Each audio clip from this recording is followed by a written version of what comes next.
Hello everyone! Ayan, isi-show ko po or ibabahagi ko po kung paano ko linisan ang Dyson V15 na ginagamit ko dito sa bahay nila amo, and hopefully it helps sa mga baguhan kung paano natin linisan yung ating ganito na vacuum cleaner na ginagamit dito sa mga bahay ng ating mga amo. So ayan, samahan niyo ako guys sa pagde-demo, charot. Ayan, samahan niyo ako sa munting kaalaman para sa ating mga OFW. So, ayan guys, kumuha ko ng supot kasi madaming laman yung ating vacuum cleaner. So, ito siya, madumi siya. At talagang sinadya ko na ganito kadumi para ma-demo ko sa inyo kung paano natin linisan ng mabuti. So, para ma-open natin at maalis natin yung dumi sa loob, ito po ang ating gagawin. So, since wala tayong nakikita na pwede natin i-press dito to separate this thing po, ay ito lamang po yung ating push pababa. Or, yan. Ano ba? Yan, ganito po siya. So, ayan, ganito lang siya guys. Para ma-open natin siya. Ayan, andyan yung mga dumi. So, itong one dito, itong button dito, i-press natin siya ulit para maalis yung buong. Ayan, medyo ano pa talaga. And then, isa-set aside po natin to para i-wash. So, ayan, maalis yung mga dumi. Yan, ganyan. And then, ayan. And then, itong filter naman dito sa likod, ito po siya. So, ayan. I-rotate lang po natin ito ng ganito. Di ba ganyan? I-rotate mo lang siya. Kasi ito yung filter niya dito sa ano, ayan. So, ito siya. Ayan, huhugasan lang din natin to guys, ha.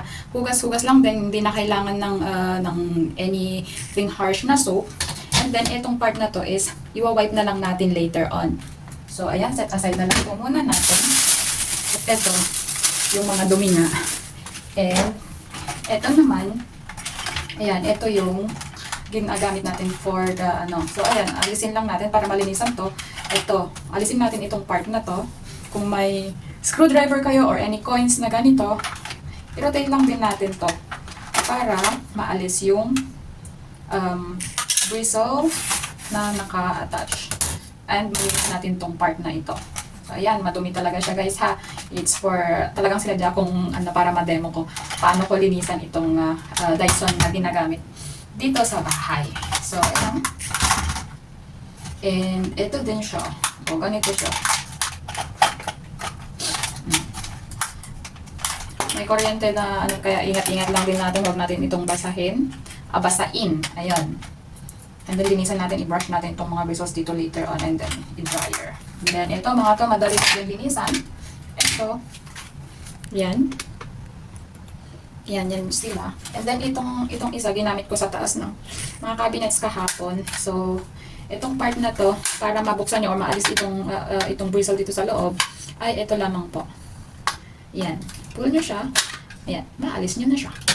And, linis-linisan lang din. Wash natin ito. Linis na natin tong bristle dito, punas-punas, and then, yan, pwede din natin hugasan guys. Anti-tangle screw, sabi niya to. Kaya ito yung ginamit ko kahapon sa taas ng mga cabinets. Kasi masyadong maalikabok. So, ayan, umpisa na tayo guys. Ito po yung, ayan, alam nyo na po ito naman, di ba? Pwede nyo itong linisan din, wash ng tubig. So, ayan. Ito, linisan lang din po natin. Ayan. Wash lang ng bahagya. Kasi, hindi naman masyadong madumi. Ang masyadong madumi yung daily na ginagamit. Ito, ginamit ko lang ito kahapon kasi nag-general cleaning ako.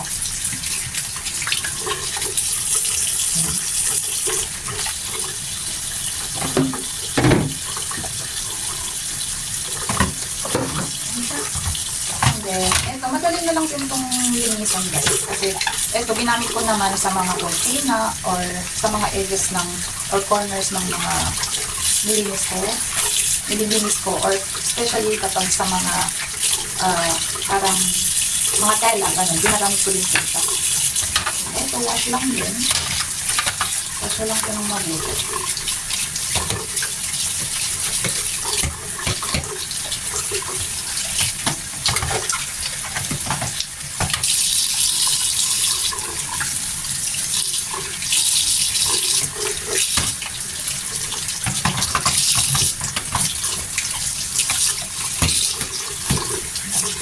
Ayusin lang. Ito mga corners din. Kung may malalim na, especially sa mga sofa guys. Hindi ko man siya lang nagatan. Kasi hindi naman kami masyado sa, ano lang naman yung sofa namin.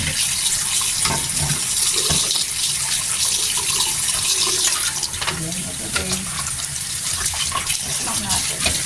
Alitin ang mga alikabok na kumakit. Bas-bas lang balikas niya. Alis na mga balikas.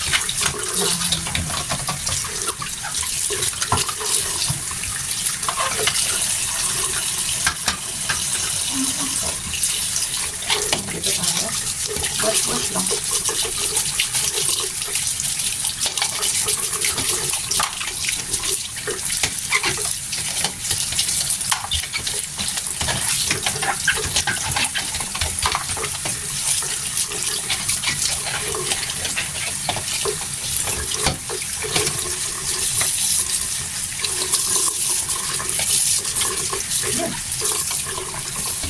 Yan lang lagi ginagawa ko guys. And itong filter, yan. Ano ito lang? Ito ba yung balik?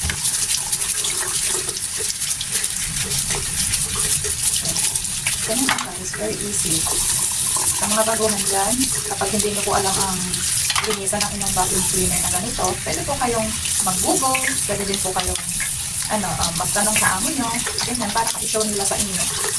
Especially, yung mga amo din naman natin. Ano din yan sila sa Google din sila mostly tumitingin. So, itong filter na to guys, kailangan i-dry natin ng mabuti kapag mainit ang panahon. I-dry natin ng mabuti. I think ito naman sabi nga ni amo, hindi naman kailangan yung mapalitan talaga. Because, pwede naman natin siyang i-wash. Hindi siya replaceable talaga na kailangan lang natin siyang i-maintain na malinis para gumagana ng mabuti yung ating vacuum cleaner. Ayan, yung ating vacuum cleaner. Ayan. So, dumako na tayo dito sa ating pinaka-ginagamit every time day na ginagamit natin sa palinis. So, ayan, wash lang. Ginagamit ko dito yung ganitong toothbrush. Ito ba, nagamit ko na to. So, kaya ginamit ko na dito sa, gagamitin na natin dito sa ating vacuum cleaner. Linis. Wash natin. Search ko naman siya sa Google. Pwede naman itong i-wash. Even if may connection ka sa para malinis. Kasi talagang dito sa lahat ng sulok-sulok siya bumidikit.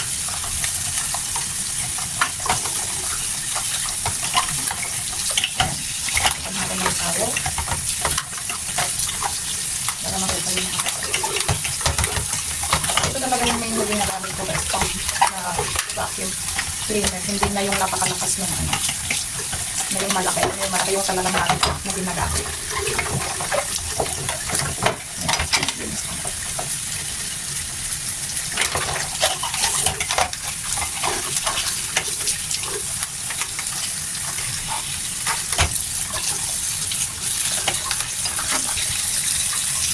So, ayan, nalilisan natin. Ano lang, ayan. Ganyan lang. Then, pag aside natin at lumako tayo sa motor unit niya. Ayan, dito tayo naman malinis. So, ayan, hanggang punas-punas lang tayo dito kasi ito yung unit talaga niya at hindi pwedeng basahin. Ayan, punas-punas lang. Ayan, dito, punas-punas lang din. Yung hindi masyadong basa, kailangan nyo din namang i-squeeze yung towel. Ayan, punas-punas sa body ng ating unit. Para next na gamit natin ay ayan, maka-absorb ulit siya ng madaming alikabok. Ayan, malinis siya. At mas madali kasi kapag right after natin gamitin ang ganito is malinis din natin agad-agad. Hindi natin i-stop yung dumi na